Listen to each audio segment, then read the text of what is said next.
لیکن آج صبح اٹھنے کی عادت کام آ رہی ہے۔ میں نے پلٹ کر دیکھا، بھابھی کی سنگار میز پر ننھے بھائی کی خوبصورت سی رنگین تصویر رکھی ہوئی تھی۔ وہ مسکرا رہے تھے۔ اس تصویر کے پاس بھابھی اور بچوں کی تصویریں تھیں۔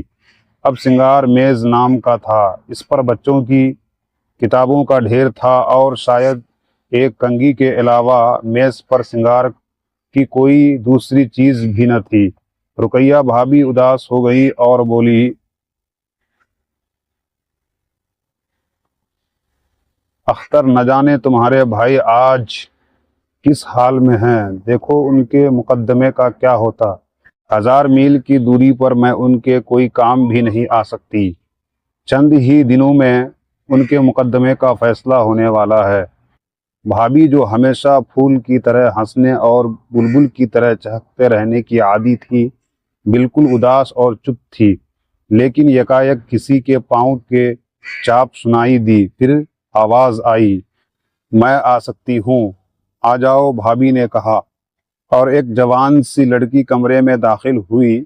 بھابھی نے دیکھتے ہی کہا، آؤ شمی، چائے پیو، میں آج شام کو تمہارے گھر جانے والی ہی تھی، بن دیے تم میرا سویٹر؟ وہی لے کر آئی ہوں، اون بچ گیا تھا تو میں نے ٹوپی اور موزے بن دیے۔ بہت اچھا کیا تم نے، لو چائے پیو، اور چائے کی پیالی لڑکی کے سامنے بڑھا دی۔ لڑکی میری موجودگی میں کچھ شرما رہی تھی، بولی، میں چائے پی چکی ہوں، پھر بھی پی لو، شرماتی کیوں ہو؟ یہ ہیں مشہور شاعر اختر، تمہارے بڑے بھائی ہیں۔ میں ناشتہ ختم کر چکا تھا، اٹھ کھڑا ہوا، بھابھی میں ذرا شہر سے ہو آؤں؟ جاؤ، مجھے بھی ذرا ہسپتال جانا ہے، چلو شمی تم بھی ساتھ۔ میں نے کمرے کی کھڑکی سے بھابھی کو بنگلوں کے احاطے سے باہر جاتے دیکھا۔ ان کے ہاتھ میں دودھ کی وہ بوتل تھی جو بہت دیر سے میز پر رکھی ہوئی تھی۔ یہ تو مجھے 2 دن کے بعد معلوم ہوا کہ بھابھی کے ایک پرانے ملازم کی بیٹی ہسپتال میں ہے۔ 2 مہینے پہلے اس کے شوہر کا انتقال ہو گیا تھا اور اس کے بچہ پیدا ہوا ہے، اس کا کوئی بھی دیکھنے والا نہیں۔ بھابھی خود ہی دونوں وقت دودھ کی بوتل لے کر 2 فرلانگ پیدل جاتی اور دودھ پہنچاتی ہیں، اور سویٹر اور موزے اسی بچے کے لیے بنوائے تھے، کیونکہ سردی کا موسم شروع ہو رہا تھا اور شمی ان کے کالج کی ایک غریب طالب علم تھی جو صرف ان کی مدد کے سہارے پڑ رہی تھی۔ بھابھی سے میری صرف دوسری یا تیسری ملاقات تھی، البتہ خط و کتابت بہت زیادہ تھی، لیکن 3 دن ساتھ رہ کر معلوم ہوا کہ وہ آدمی نہیں مشین تھی۔ صبح اٹھ کر کام شروع کر دیتی۔ ان کا زمانہ بھی بالکل بدل چکا تھا۔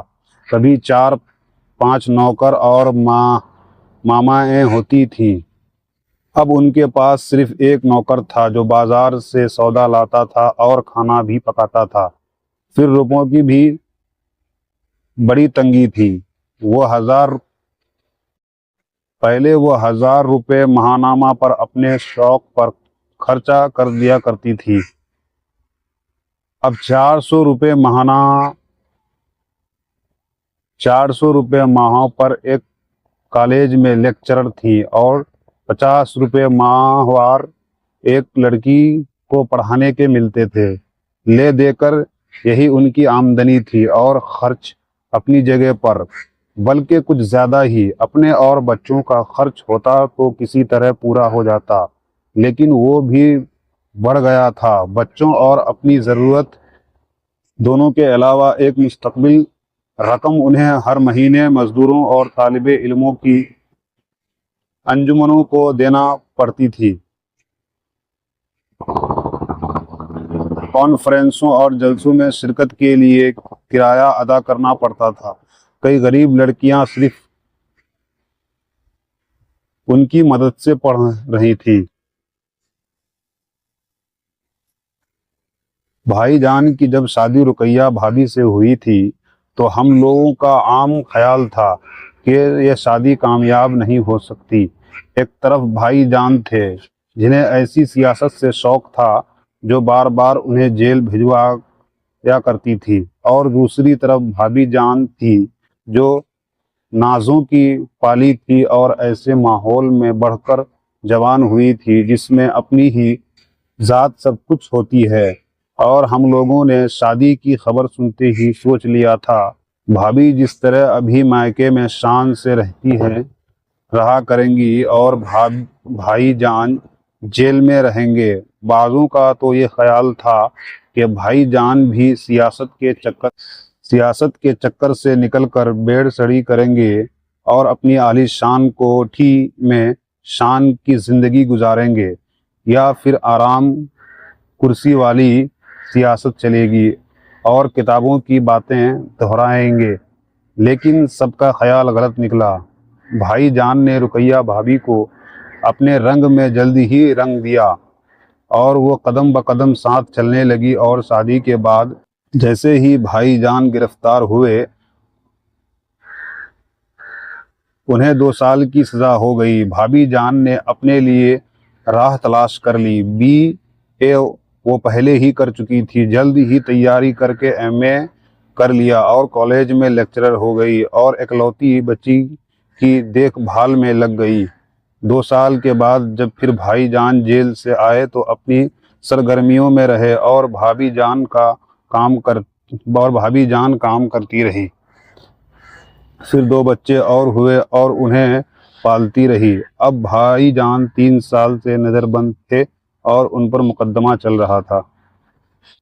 بھابھی جان بے شمار ذمہ داریوں اور غم کا بوجھ اٹھاتے پھرتی تھی، لیکن ان کا چہرہ کبھی میلا نہیں ہوتا تھا، بلکہ ایسا معلوم ہوتا تھا کہ وہ اپنے غم کو اپنے لیے مسرت سمجھنے لگی ہے اور غم میں بھی خوشی کا پہلو نکال ہی لیتی ہیں۔ وہ صبح سویرے اٹھتی، بچوں کو نہلاتے، ان کے کپڑے بدلتے، خود نہا دھو کر تیار ہو جاتے، بچوں کو کھلا پلا کر 7 بجے اسکول بھیج دیتی، پھر ملنے والوں کا سلسلہ شروع ہو جاتا۔ اس طرح کے لوگ ان سے ملنے آتے اور طرح طرح کی فرمائش کرتے، کوئی ان سے ملازمت کے لیے سفارش کرنے کو کہتا، کوئی کسی اور کام کے لیے۔ سب آدمی انہیں بڑے آدمی کی بیوی اور بہو سمجھتے تھے۔ کوئی ایسا نہیں سمجھتا تھا کہ بھابھی جان کا تعلق اب بڑے لوگوں سے صرف چھوٹے لوگوں کی وجہ سے رہ گیا ہے۔ وہ بڑے لوگوں کے پاس صرف سفارش لے کر جاتی ہیں، ورنہ بڑے لوگوں سے اب انہیں دور کا بھی کوئی واسطہ نہیں۔ بھابھی کالج جاتی اور وہاں بھی پڑھانے کے علاوہ ہر لڑکے کے معاملات میں دلچسپی لیا کرتی۔ کالج سے آ کر پابندی کے ساتھ کئی خط اور روز لکھتے اور انہیں ڈاک میں ڈالتے۔ عام طور پر یہ خطوط نئے لکھنے والوں کے نام ہوتے تھے جو ہر روز انہیں خط لکھا کرتے تھے۔ بھابھی نے محض دل بہلانے اور وقت کاٹنے کے لیے لکھنا شروع کیا تھا۔ وہ بہت اچھا لکھنے لگی تھی اور نئے لکھنے والے ان سے مشورے طلب کرتے اور وہ بڑی محبت کے ساتھ ان کے خطوط کا جواب دیا کرتے۔ اسی طرح کے نئے لکھنے والے تو غلط فہمیوں کا شکار ہو کر بہک جائیں، ورنہ ان کے دل سنگی ہو۔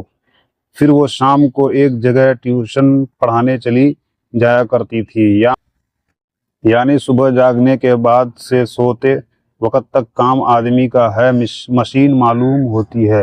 ان کے خط لکھنے کے شوق سے تنگ آ کر میں نے کہا، بھابھی آپ نے کیا علت پال رکھی ہے؟ کالج میں تو سر کھپاتی ہیں، گھر پر بھی کالج بنا رکھا ہے۔ بھابھی بڑے باوقار انداز میں مسکرائی اور بولی، اختر ان نئے لکھنے والوں کو کیسے بھول سکتی ہوں؟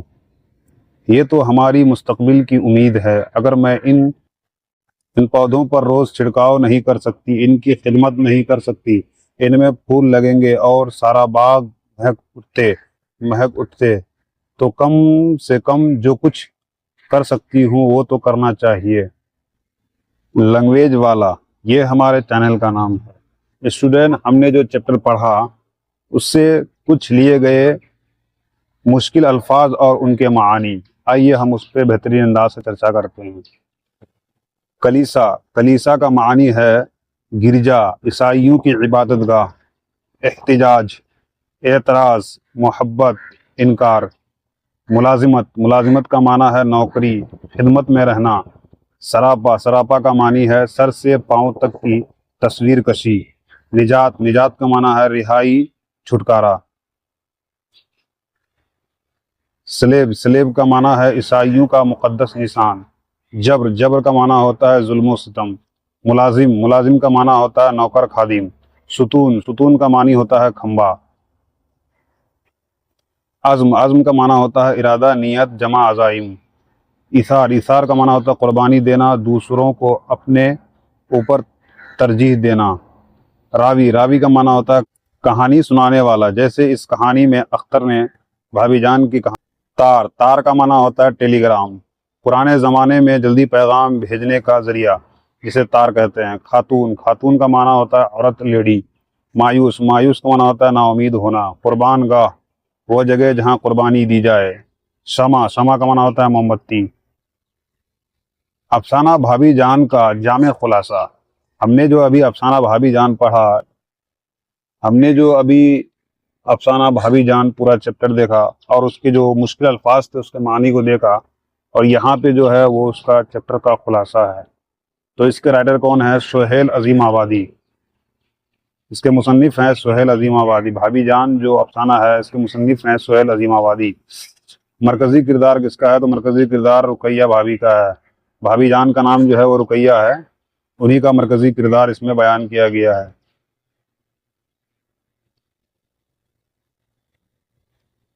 پہلا سیکشن کیا ہے کہ رقیہ بھابی کی بے مثال شخصیت، رقیہ بھابی کی بے مثال شخصیت۔ یہ افسانہ رقیہ بھابی کے گرد گھومتا ہے، جن کی زندگی صبر، ایثار اور قربانی کا دوسرا نام ہے۔